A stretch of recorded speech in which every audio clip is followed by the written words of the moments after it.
চলমান তাপদাহের প্রভাব পড়েছে চাঁদপুরের পোল্ট্রি শিল্পে। অতিরিক্ত গরমে হিট স্ট্রোকে ছোট বড় প্রতিটি খামারে প্রতিদিন অন্তত অর্ধশত মুরগি মারা যাচ্ছে।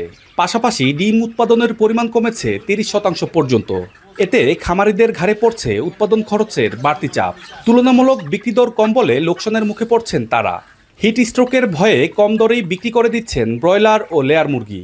অতিরিক্ত গরম লোডশেডিংয়ের কারণে খামারের তাপ বাইরে বেড়ে যায়, বাইরে যাওয়ার কারণে মুরগি স্ট্রোক করে মারা যায়। একদিক দিয়ে স্ট্রোক করে মারা যাইতেছে, অন্যদিকে বিষয়টা হইলো ভাই মুরগির দাম কম। দেখা যায় 2-3 ঘন্টা দেখা যায় লোডশেডিং এ পড়ে থাকে। এদিক দিয়ে আপনার মুরগিগুলো অনেক মুরগি আমাদের রেগুলার মারা যেতেছে। 3000-এর মধ্যে পার ডে মনে করেন 50 থেকে 60 পিস মুরগিগুলো মারা যায় লোডশেডিং এর কারণে। যেখানে গরম কারেন্ট মনে করেন যে দরকার সারাদিন, সেখানে কারেন্ট থাকে না দিনে 2 ঘন্টা।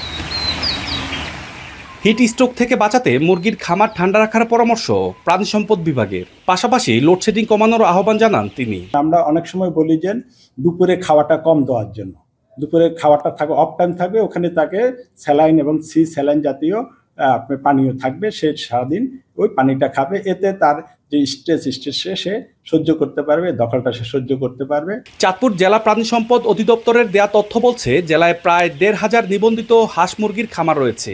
এর মধ্যে লেয়ার মুরগির খামার 184টি এবং ব্রয়লারের খামার রয়েছে 1063টি।